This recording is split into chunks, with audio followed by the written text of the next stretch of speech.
From deep in the heart of Central Texas, it's the Best of the Outdoors podcast with Dustin Vaughn Warncke. Brought to you by Grim Reaper Broadheads. Watch 'em drop. Gold Tip, the toughest arrow you'll ever shoot. Gilly Monster Outdoors and Vapor Trail Outdoors. World-class hunting and fishing products. Striper Express with Bill and Chris Carey on Lake Texoma. Vineyard Max Deer Products and Warncke Enterprises, your full-stack digital and media production marketing agency with a specialty in the outdoors. Welcome back to our podcast, ladies and gentlemen. I've got none other than Captain Bill Carey from Striper Express Guide Service, Lake Texoma, one of the number one freshwater fishery for striper in the United States. Am I correct? Hello, Dustin, and all you guys out in podcast land. It's at least you said podcast land and not like on Luke's radio show where you say radio land. That's right. You got it right this time. I'm proud of you. There you go. Well, talk How's to me. everything? Talk to me about Lake Texoma and how I Okay. just introduced it as the number one freshwater fishery in the United States. Well, you nailed it, brother. We've been doing this for 43 years professionally, and we have a lot of bragging rights on this lake. People ask me, how did you last that long? You know, it's kind of funny because when you're tenured like that, they start calling you a legend. And I always make jokes about it. Well, show me the money and I'll be your legend, you know, all this kind of, just to be humble and stuff. But it's the lake, man. This is what I tell everybody. She is a natural phenomenon. We have the best documented freshwater natural spawn of striped bass in the country. She is just unbelievable. I've been here now for 50 plus years fishing this lake. I see her go through ups and downs. I want to let people know where we are. Lake Texoma sits on the Texas-Oklahoma border. It is the old legendary Red River Valley dammed up. This has got a confluence of two rivers, the Red River, which is legendary, and then the Washita. And in 1939, Sam Rayburn was Speaker of the House, who is a Texan who happened to be a ranch farm owner 30 miles downriver in Bonham, Texas. Whoa. Well, the Red River Valley was notorious for flooding. Just terrible. The confluence of the rivers, 36 major creeks dump into the Red River Valley. So he got legislation passed, and they started a lake. They finished it in 44 with German POWs and closed the dam, and it filled up in 1 year, and Lake Texoma was born in 1944. The lake itself, it's amazing the history, but the lake itself amazes me because it reminds me of like a much larger Lake Travis, because Lake Travis down here in Austin is based off of the lower Colorado River. But this being based off of the Red River, it was really a river that was enlarged into a lake, correct, as far as the structure goes? Exactly. That's what happened. You know, we have arms of this lake that are big as lakes themselves. We have 580 miles of shoreline, 90,000 acres of surface water. So she's a big lake. Yeah. And like I said, the striped bass was introduced, oh my goodness, don't get me in the line, when 50, 60 years ago. And oh my goodness, it took off. You know, striped bass are originally and known on the East Coast. They have stories. I had an article. Captain John Smith, Pocahontas John Smith, wrote a letter back and said, I have found a place where we can have a settlement. We have good water, we have good soil, we have good game, and we have 100-mile-long schools of fish. That was the striped bass. Good. The striped bass are just legendary on the East Coast. So back during a work program during the Depression, FDR, they were building some dams, and they accidentally landlocked striped bass because a striper goes upriver to spawn like a salmon, where most of our fish that we fish for in our freshwater lay eggs on a bed. Well, these fish run upriver. Conditions have to be perfect. Texoma just happens to have the perfect conditions to where the females will stage. Actually, they're doing it right now. It's the 1st of April. They're staging. They're going upriver, and the males will follow, and they will spawn in moving water. The eggs are fertilized, and when the egg floats for 72 hours, you have a fry. It's not laid on a bed. So that is how they spawn. And I think the Chesapeake Bay is the legendary on the East Coast spawning grounds for the fresh saltwater striped bass. So they were accidentally landlocked back in the Depression. And we had Texas Parks and Wildlife. The year they introduced Florida strain bass to Texas, they brought the striper to Texoma as an experiment. And it was just gangbusters ever since. I've seen this limit go from 20 fish per person per day, and right now our limit is 10 fish per person per day, which happens to be twice the Texas state limit of 5 fish per day. So that kind of speaks for itself. She's just something else. I've seen her go through ups and downs. This lake never goes down. This lake is a flood control lake. She goes up. Last year we had another record flood where she raises 40 feet. Wow. And that's a lot more water. This lake will get 1/3 larger. It's just unbelievable to see. And so, yes, they built the dam, closed it in 44. To this day, we control flood downriver now. But it's kind of funny is the Red River doesn't go down like the Brazos and the other rivers, the Trinity to the Gulf of Mexico. The Red River goes to Shreveport, Louisiana, and takes a left and goes to the Mississippi. And that's where the Red River dumps into the Gulf, down to the Mississippi, feeds into the Mississippi. So every time we have high water, even after we let the water go downstream, we still put 250 homes underwater down in Shreveport. And you know how far Shreveport is from here? Yeah. We're north of Dallas. Yeah. Yeah, so it's just something else. It's a big watershed. Freshwater, it's how I've lasted 43 years. Yeah.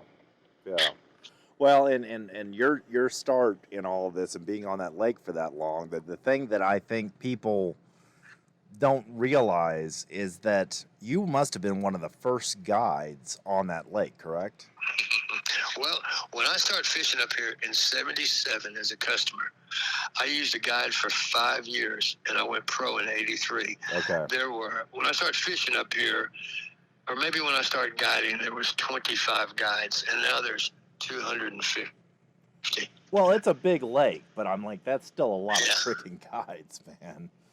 So you got a lot of competition, but it is a big lake. I mean, a lot of that's kind of like Lake Buchanan we have here, where we have, kind of our striper capital of the hill country, but nowhere near size and numbers that Texoma offers. And one of the reasons I want to bring up for that is your Red River is depositing small salt deposits. Tell me something about that.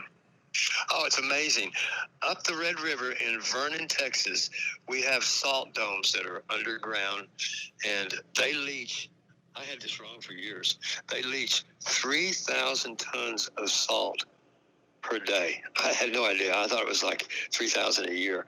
But no, it's just amazing how this salt, you know how things are supposed to be more buoyant in salt water. Right. Well, one time they tried to desalinate the lake. The costs were more than it could. Yeah. That's a one shot deal. Yeah, I get it. Right. So, but our biologists, they all work on fact. Fishermen, we tell stories, and the secret to our success is this salty. It's not brackish like backwaters in the bays, but it's just enough salt. Well, it was not fit for drinking, and that's why they wanted to desalinate it. It was okay for livestock, and they ended up going through other motions. We can talk about that later. About it goes down through a pipeline. We provide Dallas with 27% of their water, but it is diluted through Lake Lavon, which is right there by Plano. Yeah. And there's a 10-to-1 dilution, diluted water, Texoma water 10-to-1, where it is fit for drinking, and is Dallas's water. But no, coming straight out of the lake, it's just not fit for man, or I don't even think it's fit for livestock until it's diluted. But that is the secret. You know it is. To our success. Oh, I know. That's why I'm bringing this up, Bill. Yeah, buddy. Yeah, buddy. Now, our biologists couldn't prove that when we were fighting this. We did not want them to desalinate the lake. But they worked on fact and no theory like fishermen do. But we got to do it. We testified. We do what we got to do, yeah. We got their attention anyway because they didn't desalinate. And they were trying to. So they ended up doing the 10-1 down in Lake Lavon, and we're okay here. I'll tell you a funny story. We had a drought in Texas in 2010, and I've never seen this lake go down. And when this lake was being built, they had to move communities. You know, people build around the rivers. Oh, yeah. Back in history, there were trading posts, cemeteries, towns, the city of Hagerman down in Hagerman Wildlife Refuge down in the bottom of Big Mineral Arm. Big Mineral Arm is a 10-mile arm of the lake that is as big as most lakes by itself. Oh, my gosh. And they moved and everything. So this lake went down 10 feet. We've never seen it go down. She always goes up.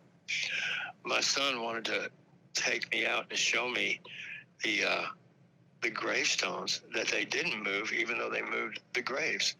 And there were gravestones up on shallow flats of, you name it, like flattened out, like they've fled, like you could see the gravestones from what they used to be underwater, in other words, right?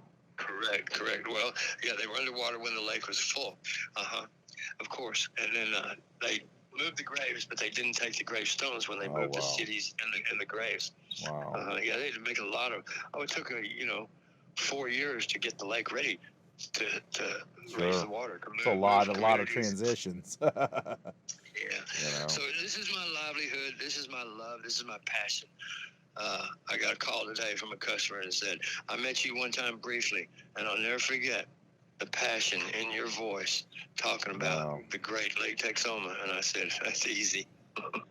Well, that's easy. The lake does it for you, you know. I mean, the passion's out there when you walk out on your, on the lake every day. I mean, that's the thing. And I think it's just such a treasure that I don't think a lot of people realize anywhere in the United States, or if you're traveling to the United States, listening to this. But a lot of my listeners come out of Texas. So I'm just saying, you want size and numbers. Well, May's next month, Bill. That's right. And you know what May is, folks? Oh, yeah. If not, Bill's going to tell you. Oh, yeah. That is the beginning of our topwater season. We will fill up our boats in May, a year in advance, before we fill up March and April every year. It is the topwater season where we go out and we throw these big topwater plugs for these stripers. And I have fished from Central America up through Mexico, through North America, and I have yet to find a body of water, fresh or salt, that produces fish like this lake day in, day out, month in, year in. And the striped bass, I will verify this, is the fightingest fish in freshwater. I'm going to disagree with you. You know what I'm going to disagree with. But go ahead, finish your statement. Well, okay. I've caught them all. They'll fight you to the end. I get that. They are vicious. To the finish. Yep. They're vicious. Now, I will, when nobody's listening, of course, say that the hybrid striper, that is the cross between the sand bass and the striper, right, they will pull harder at first. I remember swapping a trip with a guide one time and went down to a hybrid lake on Richland Chambers down south. Oh, of Corsicana. Yeah. Jackson and I fished that before. I left my 20-pound test and my medium-heavy 7-foot rods in the truck, and I just took light tackle.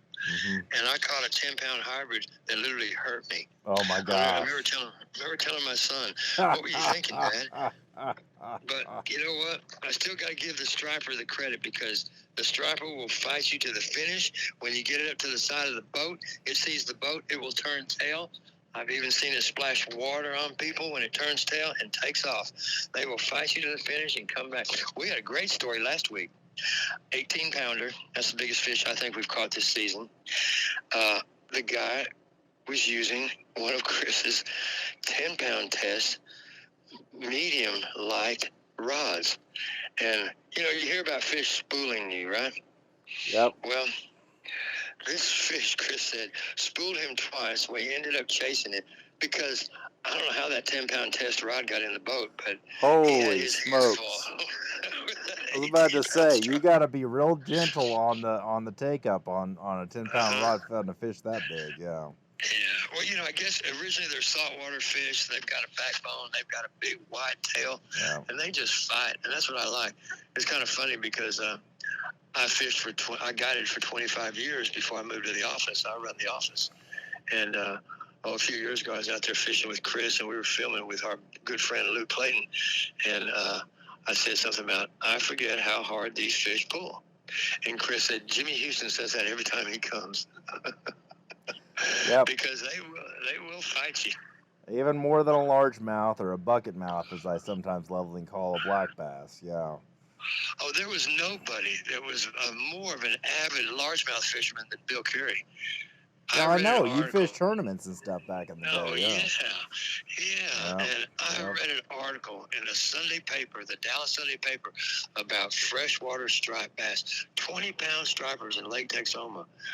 So I was having lunch with a good buddy of mine one day, and I said, I just read this article. We were both originally from the Northeast, so I knew what striped bass were in the saltwater. So did he. I said, I just read this article about these striped bass. This was in 1977. We said, well, let's go. We're just an hour south of the lake in Dallas. Let's go. We drove up here, pulled up to a marina. It was 3:30 in the afternoon, and said, we want to go fishing. And the guy running the gas dock said, nobody's going to take you this time of day. I said, sure they will, And he said, look outside. And it was white capping in the harbor. And now, that's 50 years. That's 49 years ago, right? Yeah. Or however long ago. That's a long time. And the boats have evolved. The boats back then were 17, 18 feet. And now our average boat is 23 foot. But no, nobody would take us out. But he gave me a guide's card. I called that guide. I'm very loyal. I used that guide for 5 years. And I don't admit this to many people. I got so hooked on this fishing. Now, granted, I lived 1 hour south of here. I came from Frisco, which was just a hop and a skip down the road. Sure. Back when Frisco was a little row crop community. Now it's the home of the PGA and the Dallas Cowboys. But I came from Frisco, and I got so hooked on this lake, not counting the times that I had my own boat, I booked my guide 33 times the first year. My goodness. Mm-hmm. Yeah, I get it. And I want to disagree with you, as I did immediately interrupted you about the strongest fighting fish earlier in this episode, okay? You know what I'm going to tell you, because you and I talked about this, but it's been years. Okay. No, you guess. It's your turn to guess, Mr. Bill. No. You got the floor. You got the floor. I don't know. I will put it up against an Asiatic carp. A common carp. All right. A common carp. All right. Because, and I know that is not a native fish like striper is. There's one guide I actually do Google ads with. I need to give him a call, as a matter of fact. That guide's out on Chesapeake Bay. Great guy. And just totally cool. And but that's what he is known for, and that's what Chesapeake Bay is known for. And I told him about down here, Lake Texoma. Well, you know that already. So I mean, the whole thing is with with Texoma. I told him we have the #1 in the world freshwater striper fishery, and due to the deposits of the Red River, of the salt deposits and everything, the salinity of the water, they don't need to be restocked. Okay. Now, I'll go toe-to-toe with your hardest fighting 20-pound striper bass with an Asian carp, with a common carp. Are these the carp that when you run down rivers, they jump in the boat? Those are flying carp. Yes. You led me right into that one, man. So no, not those, not that particular carp. I just mean a regular old carp you catch when you're trying to catch catfish. Okay? And the reason is, we're talking just a regular common carp. So the reason is because once they sense land, they are going to they're going to spool you and run your drag out as fast as they can. All right. Now I know a striper will do that too, but as far as muscle and fight, Yeah. I would say Yeah. there's a tie. Can we at least say there's a tie? You Yeah, probably I'll say never there's a tie have because you ever caught a carp before, Bill? yes, I've had customers catch them and they Have have their you hands caught full. one though? Have you caught one Oh yes. personally? Oh, of Okay, of course. course. I figured you had, but I'm just saying that's one I would put for the striper. But either way, both categories. Of course, striper tastes a whole lot better than carp. Okay, to be honest. But the whole thing is that, and again, it's just like in big catfish, like blue catfish, like on Lake Conroe. We always let the matriarchs and the patriarchs go back to make more, right? We There you don't go. unless there's one mortally wounded that's got a gill wound with a striper. You're gonna throw back the big boys and the big mamas and the big daddies to go make more striped bass, right? I mean, the whole idea is you want the big ones to keep spawning with Right. stripers, Right. right? And they're not that good to Right. eat, correct? Right. You know, I've had people ask me for friendship on Facebook, and they are from Europe, and carp is a big game fish with those Yeah, it's people. huge. Unbelievable. They show these monster fish. And they'll catch the same one and release it and then go, and then people will document. Didn't you and I talk about this? People will even I don't know. document their catches. And Yeah. in Europe, that is like bass fishing. But think about a Yes. 5-pound bass versus the smallest carp I've ever caught was about 15 pounds. Yeah. I don't know. I've often talked on this show about Carp Masters USA. I don't think it's ever going to take off, but by goodness, it's a good idea, I think. Well, you know, it's a rough fish, and we know that. And I'm sorry. I have always said those poor people over there need to have some largemouth and some striped bass over there. No. I see them hold these fish. They're big as they're in the water holding these fish. Oh, they're so big, and they're big about catch and release over there. They're not going to eat them, But yeah, it's about the Yeah. sportsmanship of it. Yeah. Well, now I want to go carp fishing. Let's do a carp striper combo trip. How about that? Well, and Hey, you got it. you know where we're going to catch the carp is going to be right there at the dock where they throw the Oh, with well, you the know giant catfish, the big blue cats that are eating underneath right. them. You know the old story of the cornflakes and the red knee-high soda, Yep. how you make the balls? When I was a rookie back in '83, I was a one-boat operation, and I had an old man that kept his boat across from me, and he was probably pushing 90. Yeah. And he told me, my wife's not going to let me go fishing anymore without somebody going with me. And I'm an antique rod and reel lure collector. Me and too. I'll never forget him opening his rod box, and he had steel rods. He had the coolest fishing equipment, and he was fishing one day at the dock because he told me my wife, I couldn't get anybody to go with me, so my wife won't let me go out in my boat. So he was fishing there with cornflakes and red knee-high soda, strawberry soda, and he was catching carp off the dock. And he told me, now, okay, folks, this was 1983, Yep. so the Depression was 50 years before, and he told me that he owned a grocery store in Oak Cliff back in the day when people didn't even have beans on their table. And he said, I used to feed people carp. I would go catch them and sell them in my grocery store. Yep. As True story. as crazy as that sounds, carp were brought to the U.S., I believe, by Roosevelt or one of the presidents in that turn of the century, right? It may have been another president, but either way, they were imported by directive of the president from Asia to put here for food back in the 1930s during the Great Depression. For food. Just I'm not like making the this Chinese up. brought the pheasant, built it Oh, I didn't know on the that. railroads. I didn't know Yeah, that. they brought the pheasant. But the carp was so brought they here could for have food, is my point. And all we can do is cedar plank carp stories, about, it's better to eat the cedar plank than eat the carp when it's done cooking. But yeah, same idea. Now I want to tell you something that I learned lately. Okay, two things. All right. Okay. All right. I'm addicted to topwater again. I did the walk the dog technique I learned from you and Chris. And I had blow-ups. I even had a panfish that I foul hooked. Okay, from blow-ups, explosions on a jerk bait, and I was just doing the walk the dog technique, same thing I learned from you and Chris, your son, and I'm like, I've got to go. So for my birthday, I want to make a trip up there and fish, and it's May the 1st. If anybody wants to send me a card, Right. but the whole thing is, out there in podcast land, May is the topwater season. May is the time where the bullets get real out there. All right, Yes. and if you better make sure you take your heart medicine before you get out there. It's It's a not for the blast. faint of heart. Because when one of Oh, those it's a blows up blast. and explodes like that, like a big giant largemouth bass would on a regular freshwater lake, you better hold on, cowboy. He's gonna try to jerk that rod right out of your hand. And Oh, that's I've the got kind of stories. fishing you live for. That excitement right there, don't you, Bill? Right. They call it the Red River for a reason. We do not have clear water. So I have had fish. I told people for years, anytime your plug is in the water, you're in the strike zone. I forgot I've had about people, this. Yes. I've had people Yes. lift their plug up to ready to end their retrieve and get ready to cast again. And that plug, the last hook is 6 inches from the water, Yep.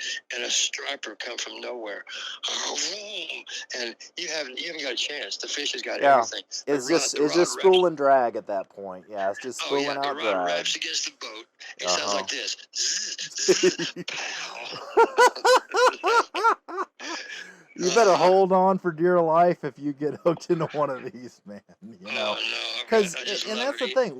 The other thing I want to talk about with striper fishing is watch the pair of binoculars. Right, your guides are always watching for birds, because under the You birds betcha. you will find the schooling fish, and we never leave biting fish. I told everybody that excuse when I went in after catching those 3 fish on topwater the other day when I was at the Hunt Fish podcast. I said, guys, Bill Carey told me that we never leave biting fish. That's right. And I was just having so much fun.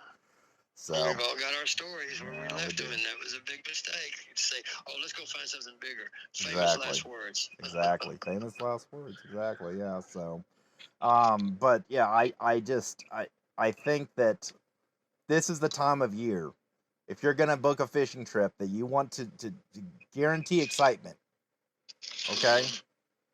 Striper You Express, betcha. Lake Texoma, Bill Carey. Yeah, You could that's great. text Bill directly at striperexpress.com. You do corporate events too. Okay, we're Oh yeah. talking about for all kinds of different excuse me, people that are B2B, wanting to impress some vendors, wanting to reward your employees, wanting to do Yeah. client recommendation, just kind of schmooze a client, right? Appreciate your team. It's more than just families and friends, right? Oh yeah. We've got a huge B2B business, and then those are, I call it residual trickle down. Those people become customers themselves. Right. But yeah, we cater to companies. Our average group is probably 20 people. It's probably average, and we have 35 beds here. We can make this one-stop shop. We've got the meals. We own Smoky Whiskers Country Kitchen. We've got the catering. We've got the meals. We've got the lodging and the fishing. Yep. And then our average group is probably 20, and we put 4 anglers per boat, so that's a 5-boat gig. And just about every Saturday, we've got 10 to 12 boats going out because everybody wants a Saturday. But yes, we do a big group business, huge, and it's a lot of fun because the striper is pretty easy to catch on most days. It really is. And you know what? I guess I ought to tell people what we do. We don't do something that is brand new. We do something that is old-fashioned. Oh, yeah. We use artificial lures, and it is mostly open water fishing. There's no learning curve to it. And but the year I went pro, as a matter of fact, I fished a tournament in Oklahoma. A couple Okies won it by 9 a.m., and I went over there to congratulate them. Man, that's tough. 9 a.m.? Man. And I said, do you mind if I ask? They were having steak and eggs by 9 a.m. Yeah. And I said, do you mind if I ask how you did it? And they said, we brought our own foot-long gizzard shad. Big bait, folks, big fish, right? Big bait, big fish. That's all right, right. Cool. That's right. And I walked off like Poindexter, for anybody old enough to know who Poindexter was, scratching my head. Poindexter. Going, Forgot live about bait. We'd never heard of live bait, and it swept the Oklahoma side. And then I was over at Highport on the Texas side, and we had a guide move in from Florida who threw a 12-foot net and used live bait, and it swept the Texas side. So the year I went pro in '83 was swept by live bait fishing. Huh. Now, I would lie if I said I haven't thrown that net 10,000 times, but I always lean towards the lures, especially during the peak season, especially topwater, everything we're talking about, spring, everything. But oh golly, we were just talking the other day. I've been saying I've been off the water for 16 years, for 18 years, I think. So the year I moved off the water, the 2 years before I moved off the water, I turned any bait customer around to artificial fishing. I went strictly lures. I didn't commandeer the big boat. I just went strictly lures, and I turned people around that just fished bait with me, and they fell in love with it. So Chris comes to me. Chris is my son, head guide, and partner. And Chris comes to me after I moved off the water 18 years ago, and he said, I want to do what you did. And I went, what? He said, strictly artificial. I said, cool. He said, I want the whole crew to go artificial. And I said, I can market that. And that's what makes us different. 90% of the guides up here bottom fish with live shad. It's a great way to catch fish, but there are some pitfalls to it. You can sometimes catch fish so fast that they NASCAR your butt into the dock, and it was fun while it lasted. Yep, I've been there. Yep. I was guilty of it too. I understand, but no, we go out there and we fish for 5 hours. I tell people what makes Striper Express different besides the artificial is if the fish are biting at quitting time, who leaves biting fish? Yeah. We don't. We don't leave biting. That's what I was telling the guys at lunch the other day at the Hunt Fish podcast. We don't leave biting fish. That is not something we do. And back to the birds, okay? So your seagulls. Yes, sir. That come in there, right? You're watching them dive down. You're watching them hover over, as you've seen on lakes, freshwater or salt, okay, or saltwater, estuaries, whatever. Those land, those seagulls are trying to find dinner just like you are. And once you connect at a level of connecting with that, seeing those birds, well, the fish are right there. They're likely schooling, actively pushing the shad to the top of the water for them to be able to grab. They're not trying to get to the stripers. They can't lift those out of the water. They're trying to catch the bait fish, right? Correct. Yes. Good point. Folks, what we're talking about is the striped bass is a schooling fish. And this is what makes them most of the time easy to catch. I've always said, if there were two stripers sitting there and neither one was hungry and a shad swam by, and if one reacted to that bait, the other one would also. It's like an addiction. It's like a feeding frenzy when they get. Oh, yes. And a lot of people don't understand that, and I learned this when I was contributing editor when I started out at Texas Fish and Game, that the process, kind of like a redfish on the Texas coast or the Gulf Coast, you've got the redfish and the speck. You'll see oil slicks, just like you will with striper. Those slicks are to represent the they've eaten so much shad that they have to barf it up. As gross as that sounds, they gorge themselves with shad to the point to where, and that's another way you can find is looking for an oil slick like that, like you would in an oyster reef or anything like that. In saltwater is looking freshwater for that slick of oil. Well, that's the shad oil that of the destroyed fish that they've regurgitated, as gross as they vomited out, as gross as that is. That's how hungry they are. So hungry and such in a feeding frenzy sometimes. I always say striped bass are like raccoons. You could throw a bare hook in the water almost sometimes, It's that on fire. When they turn on, you got to stay in the action, right? Mm-hmm. So we talked about the birds. What happens at Lake Texoma, folks, is every September we have thousands of seagulls migrate here, and they spend the winter. And the striper is a schooling fish. So if you've ever seen underwater photos of marlin and fish getting bait balls together and pushing them to the surface. Bait balls, that's what I was trying to think about, yeah. The bait can run, but it can't hide from there on. So it's at the surface of the water. These seagulls are better than these $3,000 fish finders we have. They have unbelievable eyesight. They see the sparkle in the water from miles away, and they come in, and they are dipping the bait off the surface. And that's how, in the fall, the best tool you can have is a good pair of binoculars. Yep. Look for the birds. Look for the birds. And where the birds, when two or more are gathered over an area, that there's something going on underneath that surface of a frenzy of some kind, Shad are getting eaten by the dozens every minute, because they're eating all that they can. And that is the place to go fishing, whether you fish with a guide or whether you fish on your own in your own boat. because That's right. you watch the birds find the fish. They are your natural built-in fish finders, folks. They sure are. Yep, they are. They're great, and that's our fall fishing. Yeah. And of all months, December has been turned into our second favorite month of the year. December to remember, we always Yes. say in the marketing. That's right. I tell people there's no doubt it's getting warmer, and it is the peak of the fall, even though it's the beginning of the winter. It's not as cold, and these birds will put you on fish. They do it all through September, October, November, and December. Now, I'll tell you a good little trick. This is a guide's trick. After the water cools down after January, the fish will lie to you. The birds will lie to you. The birds, when the fish are in a frenzy, the birds will be squawking, almost biting each other for that bait, diving for that bait. In January and February, everybody's metabolism slows down, and you may see birds dipping. I'm talking about winging and coming down and picking up a bait, but not kamikaze and screaming. Yeah. So you learn if there's fish underneath those birds or not. Now, if it's not miles away, you got to go look.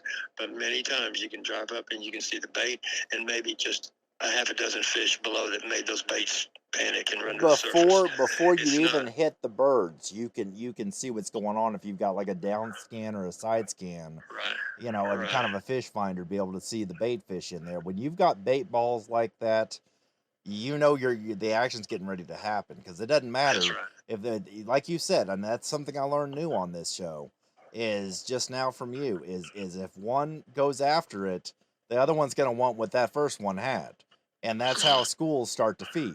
You know, schooling stripers, you start getting the same idea, if you will. You know. That's right. That's right. Yeah, those birds are something. You know, we fish the birds in the fall. It's just common knowledge, and everybody knows about it down on the coast. But these birds will stay here until early spring, and then they leave. And they're real seagulls. We've always joked, where do they come from? Do they come from up north? Do they come from the coast? But there is so much bait in this lake, which is a good thing. You know, it's not the best optimum things for the fishermen, because the fish have bait to compete with when you're catching them, but you have a lot of mouths to feed. So you want plenty of bait in a lake that has the best documented natural reproduction.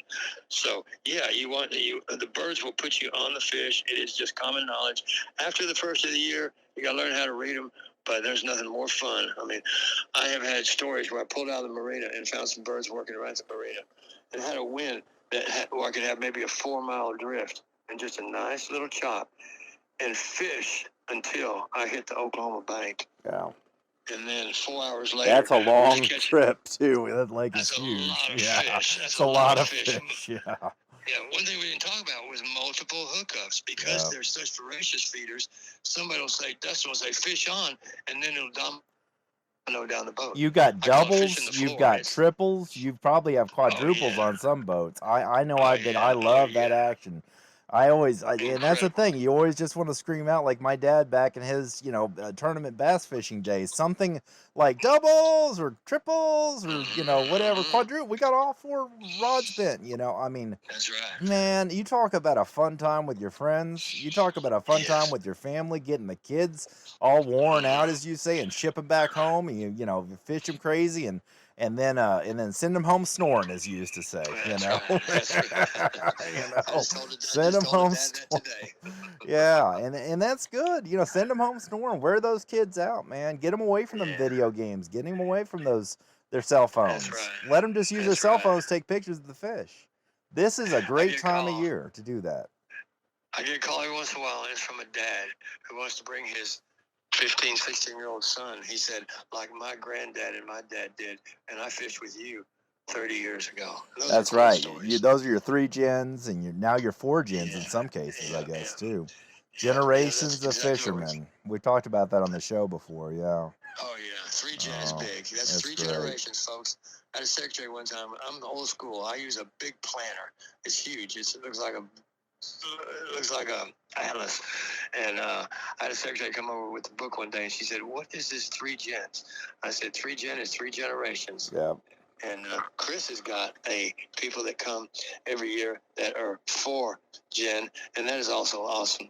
Yeah. because you've got 4 You got the generations. great grandfather, the grandfather, Yeah. and you got you got the whole shebang, the whole family. Yeah.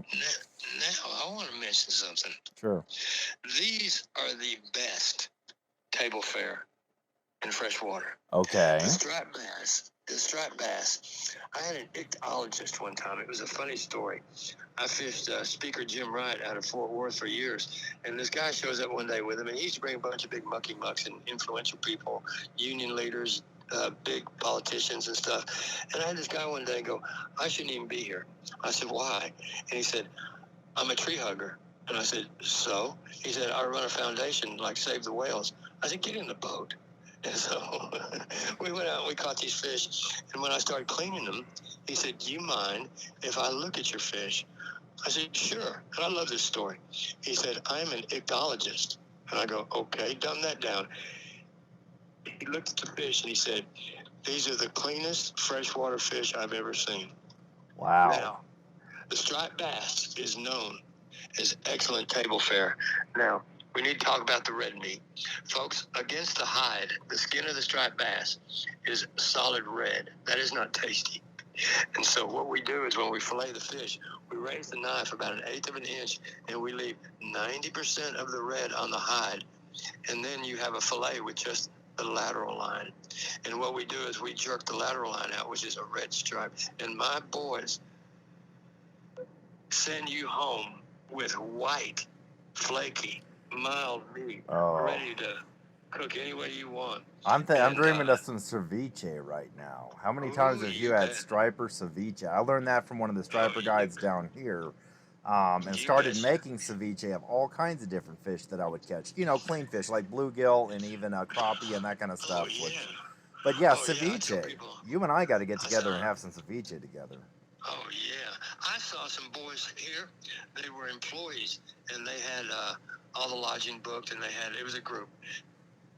And there were some guys that went fishing with us one morning, and that evening they invited us over to have fish, and they had ceviche ready in just a couple hours.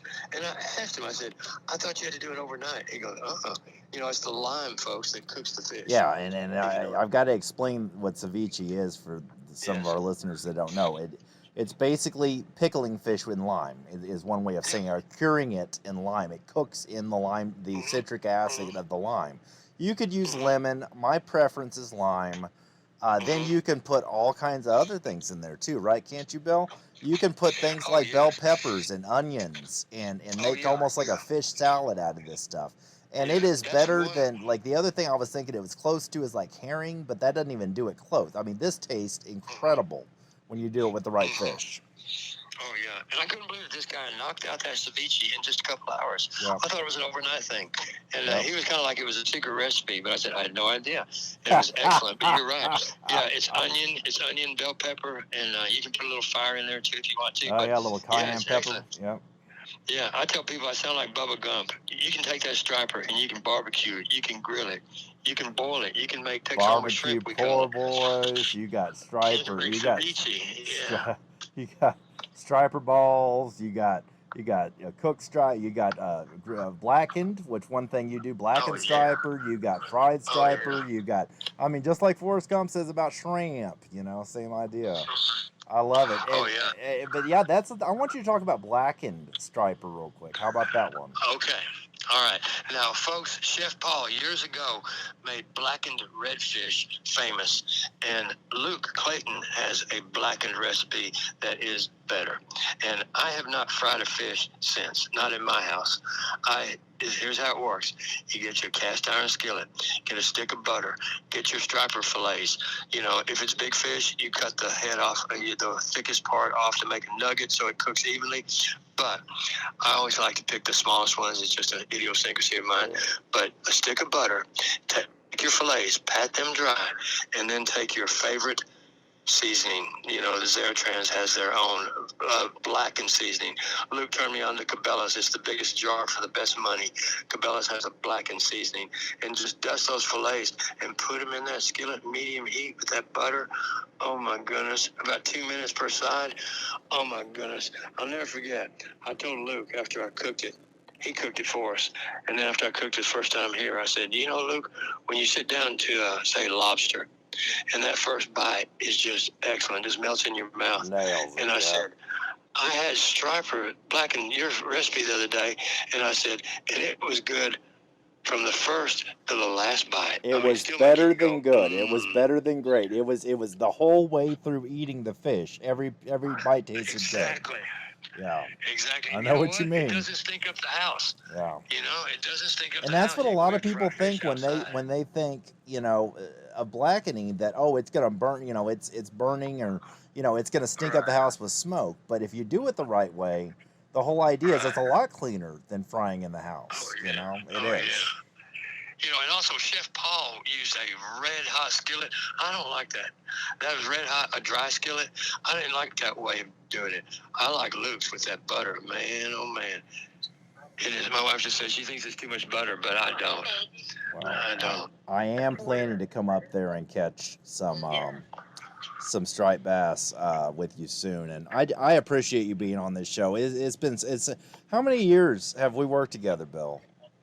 How many years? Over 20, because you were just barely 20 years old when we met. Man, I just, what a journey you and I have had. So I help Bill with his marketing. I help him with his the website stuff and all the digital things, the digital presence of Striper Express. So the two websites, and I'll just say this so you don't have to, striperexpress.com, and then for the B2B, the business, corporate retreats, that Texas corporate retreats can be found at texascorporateretreats.com. And both of those websites all connect to the same Bill Carey and Striper Express and Chris Carey and their whole team. They've got multiple boats. They can handle large parties. This is one of my favorite guides I've ever worked with in my life, as far as a client and a friend. So yeah, I'm glad you were able to come back on. Let's tell them about our complimentary tournaments. Oh yeah. Let's tell them that part of the B2B. Yeah, we were talking about that. Pretty easy to catch most of the time. So I will board the groups in the morning, and I'll send them out. And then when they come in, I weigh their catch. I get their name, weight, and while the guides are cleaning the catch, most of our groups opt for a lunch. So they're up at the party barn having lunch. I'm filling out these certificates that we take your logo and we put it across the top of 8x10 photo paper. It says such ABC Corporation striped bass fishing tournament, and I fill out the first, second, and third place. And I don't charge for this. It's a big hit, and it's bragging rights. So I frame these certificates, and after everybody eats, we do the presentation. And I get third place, and I go, Joe Smith, third place today, 8 pounds, 10 ounces. Get up here, Joe. And Joe gets up there, and I give him a hunting knife and a Striper Express t-shirt and a frame certificate. These frame certificates are great for your man cave. You can put them in your office. It's just bragging rights. Tournament style weigh in. That's it. And we don't charge a dime for it. And the knives just get bigger. Oh, I love them big old pig sticker knives. I think one of the ones you and I have gotten was called the pig sticker, and then there's another one, the Alabama toothpick. I love big old Bowie knives, baby, and you have them at your corporate for prizes, at your corporate events for prizes. That's great, man. That's wonderful. And Josh, my IT kid in the office, he bought an engraver. So now we're engraving Striper Express on the knives. Lord, that sounds fun. Pretty cool.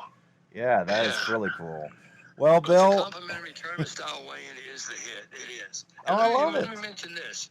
Our most popular package, because we're only 70 miles north of Dallas. Oh, yeah. We're 2 hours from Fort Worth, an hour and a half from Dallas. So these people can come in here and do our overnighter, and they can bring 20 people. You show up about 3 o'clock. People fall in here about 6, 7 o'clock. We serve them a meal. And then you have valuable face-to-face time. You're at the lake. You spend the night. You get up the next morning, and you get up and you go fishing. Yeah. And then we come in, and while the guys are cleaning the catch, I frame the certificates. You go have lunch. We get all this done. We do the presentation, and we're shaking hands about 2 or 3 o'clock. Oh. This is mission accomplished in 24 hours. Yeah, you talk about a normal corporate retreat being in some stuffy, chicken dinner style ballroom in a hotel. This is outdoors. This is in God's country, right? This is right there on the lake. Sir. Lakeside, yes, man. People, you wake up in the morning, you hear birds singing, you're drinking that first cup of coffee, and you're going fishing. Let's go fishing. Yeah, no business catch. That's right. Remember, no business casual either, Bill. We're talking That's ball right. cap and a t-shirt and a pair of shorts. That's right. Yep. No business casual. Ball cap, and get ready to catch a fish. That's it. That's the way it should be. That's the way every corporate retreat ever, every team building ever should be. It's something like this, a fishing with a tournament style weigh on and all that other stuff. I'm big about this for businesses. This is a great way to. Our verbiage on Texas Corporate Retreat says, "Are you tired of the same old meeting in the concrete jungle?" You know. Yeah. And like Dustin said, our version of dress down isn't open collar with dockers. It is ball cap, fishing shirt, shorts or jeans. There ain't no collar. There doesn't have to be a collar on that fishing shirt either. You know, it could be a performance fishing shirt style. You know, I love it. You're at the lake. You're at the lake. Yeah, enjoy it. Yeah, absolutely. Give people the way they can call you and text you. I want you to give both because I normally when I do Luke's radio production every week, you usually just give the office number. I want you to give your cell number too so people can text you directly. How about that? Go for it. All right, folks, grab a pen. You can reach us anytime by just Striper Express is everywhere. Google it, you'll find us. And you can call us at 903-786-4477. That is 903-786-4477. Now, I've been publishing my cell phone number because, Bill Carey will talk fishing. We have been for the last just like hour right now. Yeah, exactly. Like right now. Perfecto. So you can text me, folks, and I will text, and we will get you on the books. My cell phone number is 903-327-2009. That text is 903-327-2009. Man, it's great to catch up with you again, Bill. And I know you're a favorite on this podcast for many of the listeners that have been with me. I've had the podcast going, and you recorded some of the first episodes with me since 2015. I've taken a break here and there, but the podcast's still been up this whole time, and I still got people that are still subscribed from the early days, Anyway, thank you, Bill. Thank you so much for joining us for this show. I appreciate you. Always my pleasure, brother.